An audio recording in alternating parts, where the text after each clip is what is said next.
One Piece is a show that has been releasing chapters since 1997. The story mainly follows Monkey D. Luffy, the protagonist, and his dream to become the king of the pirates. But the show in its entirety seems to revolve around another character, a mysterious character who is involved or just about the cause of everything. From the term piracy itself to the world government and its very mysterious five elders, and of course Imu as well. Almost every single event of importance to ever happen in a story spanning over 1100 chapters seems to all come back to one single character, Joyboy. And despite the show running for almost 30 years, we still, really don't know anything about this guy. But that's not to say that we don't know nothing at all. So here's everything we know about the mysterious character known as Joyboy. Joyboy was born 900 years ago at the start of the Void Century, and he was a pirate, but not just any pirate, but the first pirate. The first ever mention of Joyboy's name was all the way back in the Fishman Island arc, when Nico Robin read out the poneglyph that resided in the sea forest. However, instead of containing any historical text at all, it contained an apology from Joyboy himself. Joyboy had made a promise to the people of Fishman Island that he would one day bring their island to the surface, but it seems that Joyboy was unable to keep his promise and felt the need to explain himself through this poneglyph. This simple text has left fans completely in the dark with so many unanswered questions for almost a decade. Why didn't Joyboy fulfill his promise? Why did he make the promise in the first place? And how does this all trace back to Noah? Noah, also known as the Ship of Promise, is an enormous ship dating all the way back to the Void Century. Its exact purpose is still unclear, however it's very heavily speculated that it ties into the promise Joyboy had made with Fishman Island. After all, what better way to move an entire civilization of people up to the surface than with an enormous ship that is named directly after the religious ship Noah's Ark, which was a ship that God told Noah to build to save himself, his family, and every kind of animal, because God was going to destroy the earth by bringing about a great flood. Could this mean that Joyboy himself was going to destroy the earth and made a promise with Fishman Island to save them? Or does this mean that Joyboy himself was aware of a great flood or catastrophe that would fall upon the world and wanted to save the fishmen? Well, in chapter 1113, Dr. Vegapunk, the scientist who was secretly studying the Void Century, revealed to the entire world that the world is going to sink. But the question is, what could possibly cause the world to sink? Well, when Imu and the Five Elders authorized the complete destruction of an entire kingdom, Lelouchia, the sea levels across the world rose by approximately 1 meter, meaning that continuous use of whatever they did would indeed flood the world. But again, what could the government possibly have in their possession to be able to destroy an entire kingdom without a trace? The only logical answer fans thought of at the time was an ancient weapon, but that's not exactly the case, as the destruction of Lelouchia was partially caused by the Mother Flame. The Mother Flame was originally developed to be a source of unlimited energy, an undying flame meant to advance modern civilization and fulfill Vegapunk's primary goal of freely available energy. However, a fragment of it was stolen by York and sent to the world government. But keep in mind, the Mother Flame itself is not capable of such destruction, as it is nothing but an energy source. We know that Imu ordered the Five Elders to test out the Mother Flame, so it was used in one way or another. And the only explanation for this is that Imu and the Gorosei used the Mother Flame to power something that may have been in their possession all the way back since the Void Century.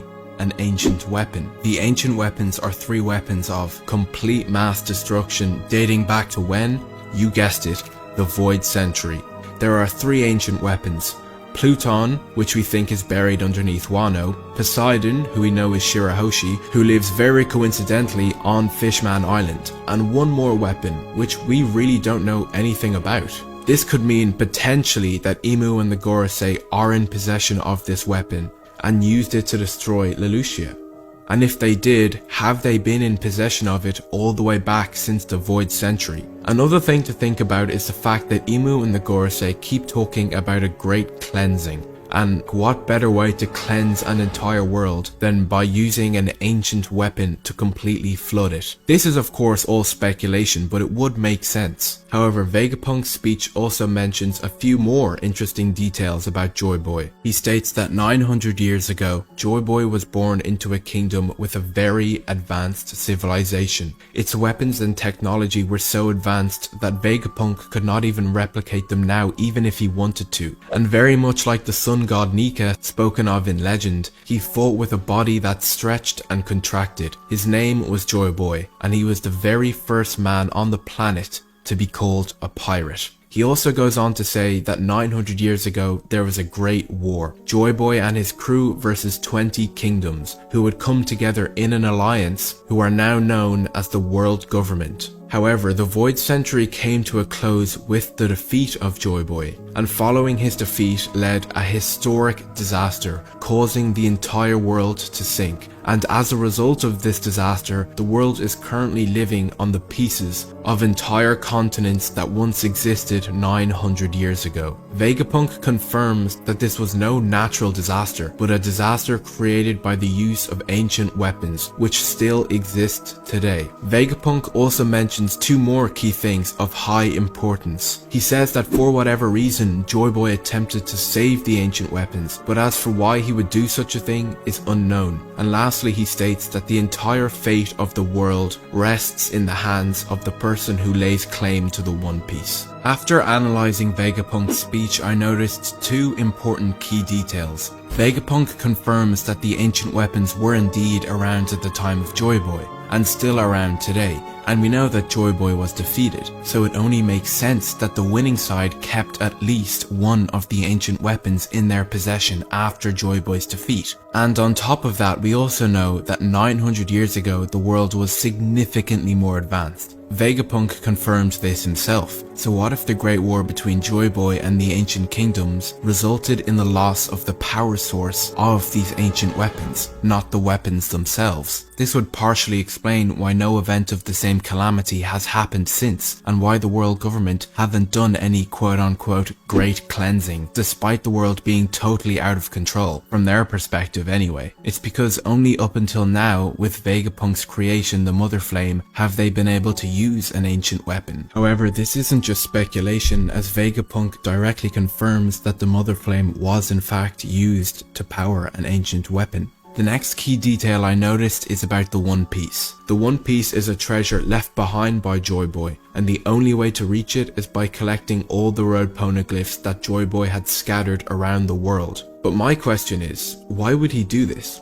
It's almost like he planned his own defeat. In fact, he even said that he would return in 800 years. And on the Fishman Island poneglyph, he wrote that although he is sorry for breaking his promise, but someone would fulfill it in the future. We now know that this person who he is talking about, who will eventually fulfill his promise, is Luffy, as not only has he awakened the same devil fruit Joyboy had, but it was also confirmed by Zunisha, who said that Joyboy had returned when Luffy awakened his devil fruit back on Wano. This could mean that Joyboy knew his odds against 20 entire kingdoms weren't the best, and maybe they were also in possession of a few of the ancient weapons, and that's why he left the poneglyphs, as a way for the world to keep fighting against the 20 kingdoms in his absence. But Joyboy's treasure, the One Piece, has already been found by the Roger Pirates, as they collected all of Joyboy's poneglyphs and made their way to Laugh Tale. But when they reached Laugh Tale, they learned the true history of the world in its entirety,